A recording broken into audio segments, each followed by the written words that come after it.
Hey guys, what it do? It's your boy Supreme Uchiha the God, and today I just want to talk a little bit about Hardcore Leveling Warrior and its current state. Now, last time that we talked about and caught up on little Hardcore Leveling Warrior, I am a warrior, was when we talked about Yopi and Yopi, sorry, and his battle with Giga and the chairman and all of that, and he got killed by the looks of it.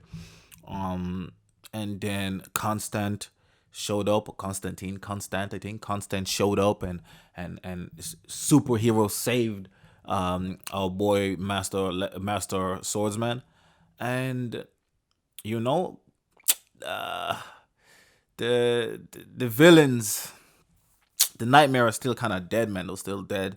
But we're learning a bit more about Zero. Obviously, we knew who she was in the first place already from season one.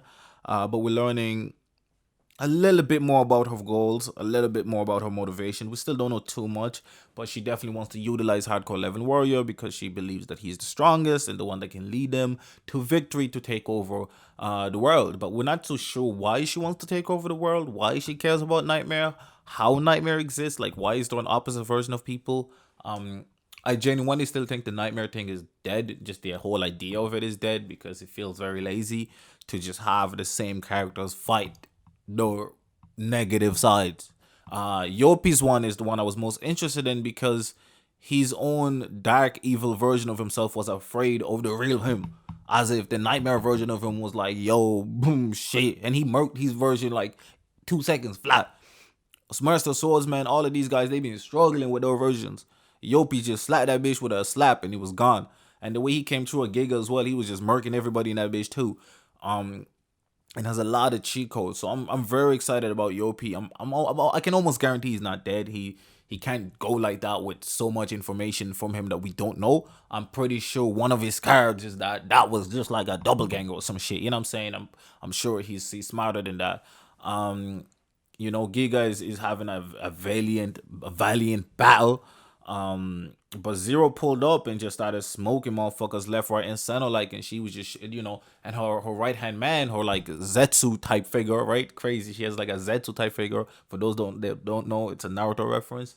But basically, it's like a henchman type figure that might be behind the scenes and might be the one actually in control of shit. But basically, she out here almost showcasing her power, like, because she wanted to test Hardcore Leveling Warrior directly because he's not really, he's supposed to be out there fighting to level up, but he's just not. He's giving people lucky coins and letting them fight and gaining experience from them. So he's smart. He's hacking his way through it. As usual. He's a smart dude. I wonder between him and originals. It seems like the originals are just stronger in every way anyway.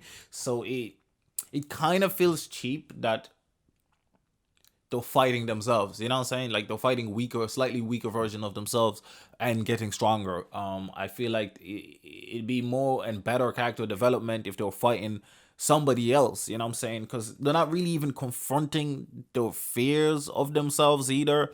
There's no like philosophical thing. I think Sora's one so far has been the best. Sora's nightmare has been the best because I know some of them bring up this stuff about like, oh, you doing this because of that, because you hate hardcore leveling warrior really, and blah blah blah blah. But I don't know. There's just no. I feel like they've been around for too long. If this was the first time they met them and that's how it went, it would have been, I think, way more narratively powerful.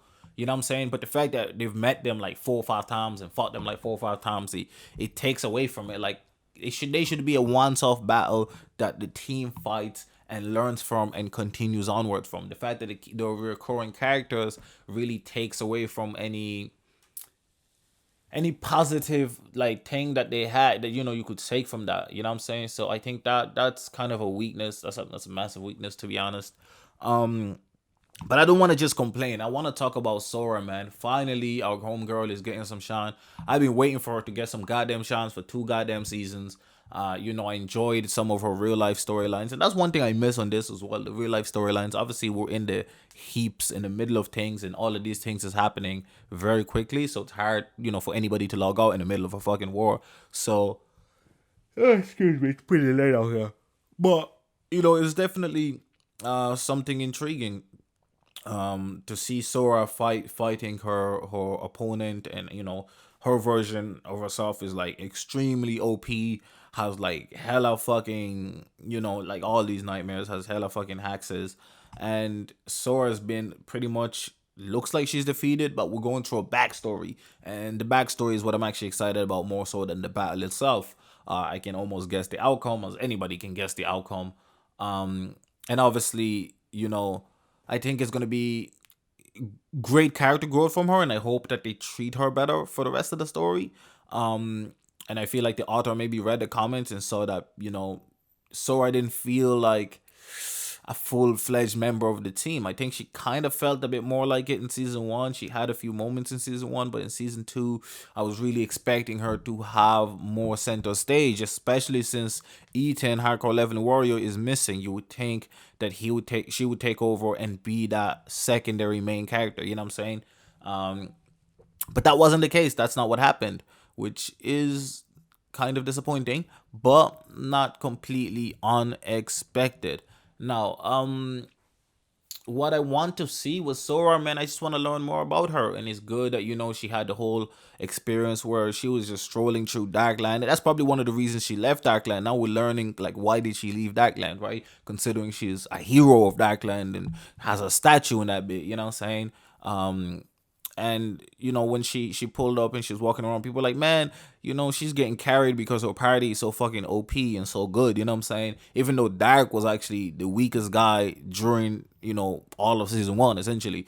And Sora is unranked still, only because she just didn't try to get ranked, so we don't really know how powerful she is. I mean, we can pretty much guarantee she's not as strong as Dark, just from feats alone. So far, Dark has been done some insane feats, so we can assume Dark is stronger. And the fact that Sora has been pushed to this edge right now where she's having a flashback also kind of tells us this. It's very interesting to see how she comes back, what powers, new abilities she's been unlocking. I remember she had to eat a dragon's tail and some shit, to level the fuck up. And but then if she did that, I think she did that before her nightmare version came out. No, after, yeah, no, after her nightmare version already came out. So as a result, the positive side is the nightmare version would not have these buffs. In fact, the nightmare version went the exact opposite route and went with the starvation one, which I like. I like that her nightmare version is actually doing like the opposite of her powers, and instead of eating and being a gluttony, she's being a fucking, she's going through the hunger pains. Like, she really playing the Hunger Games in this bitch. That's great to see. Um, but yeah, man, Sora has just been really, really, and I don't want to say underwhelming, but underutilized.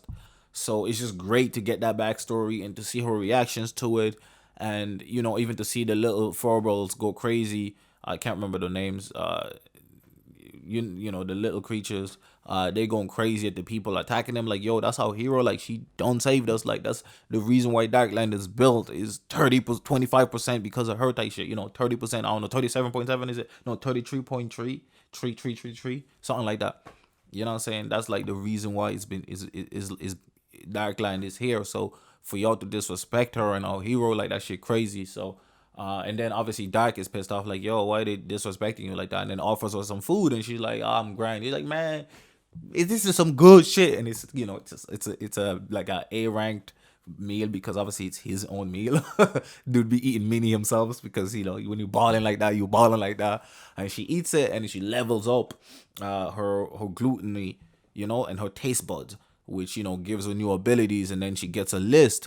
She got to the level where she gets a list unlocked of what other stuff she can get, what secret items she can get in order to buff up. She just gets stronger by eating and discovering food. But obviously, a lot of it has to do with challenges. So, you have to fight a monster, you have to defeat a dragon, all those type of situations is what leads you to it. But obviously, our boy Heart Eater is a dragon. So, but he can't turn into a dragon without permission from the dragon of Dark. So that's gonna be interesting. And also we find out, I forgot, Zero wants to go murder the dragons, the dragon of light and the dragon of dark. So they must be on some hella weakened ass state, or something. Either that, or these players are just becoming broken, since the limits of leveling up have been shattered completely, and players can just keep getting stronger and stronger and stronger. It's super intriguing to see, man. We also have Stone or Cave. Is it Cave? Cave? I think Cave, Stone. I don't know. Is it Stone, Cave? No, it's Cave, right? The guy with the red hair. He's still out here like being really suspicious. You know what I'm saying? We haven't seen him for a couple of chapters, but they reminded us here like, yo, he's still out here like he got something, something hidden behind his sleeves. So maybe he's trying to steal people's powers. We're not sure what his abilities are, or so it's gonna be intriguing to see.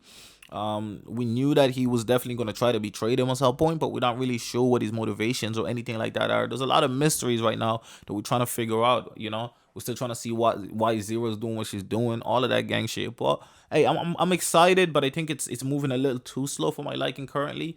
That's why I haven't made as many videos on it, because not every chapter is super exciting. You know what I'm saying? This chapter was super exciting for me because Sora, she's obviously one of my favorite characters, and I just wanted to see more of her. As much as I love Choco BB and the gang, or Coco BB and the gang, look, Master Swordsman and them, you guys are cool, but the main clan is where we stay at. You know what I'm saying? We stay loyal to the OG gang. But yeah, what do you guys think about Hardcore Leveling Warrior thus far? So season 2, I think it's improving a little bit in comparison to how it was for a while. I think it has some phenomenal fights. I think the fights are almost better in this season, like the art style and everything.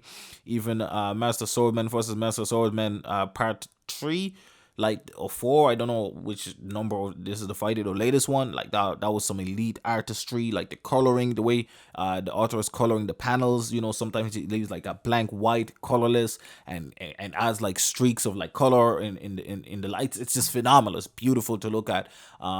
Absolutely phenomenal to look at. But the story's kinda, you know what I'm saying? I think the overall, if you look at it overall, and if somebody was to tell you the story, just like, yo, this will happen, the story would sound amazing. But the execution of it hasn't been top tier. I think season 1 was a top tier webtoon. I think season 2 is a mediocre webtoon, to be quite honest. But because of season 1 kind of carrying it, I still love it. Anyways, it's been your boy Supreme Chi here to God. Make sure you leave a like, comment, subscribe, and let me know what you think below. I'm out. Like a rockstar in your dreams. Drive me like a sport.